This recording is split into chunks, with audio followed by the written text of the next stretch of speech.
In this video, I will show you how to verify your Instagram account, but before we get started, you must meet the requirements for the verification.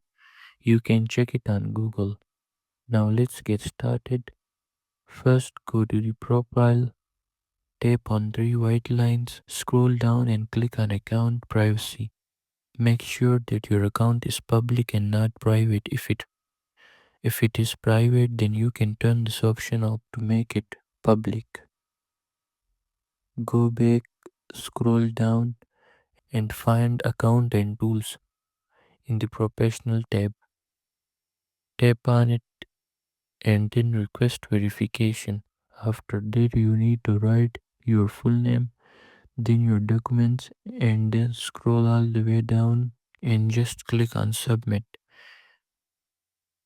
It can take up to 1 month, so be patient. And that's it for this video.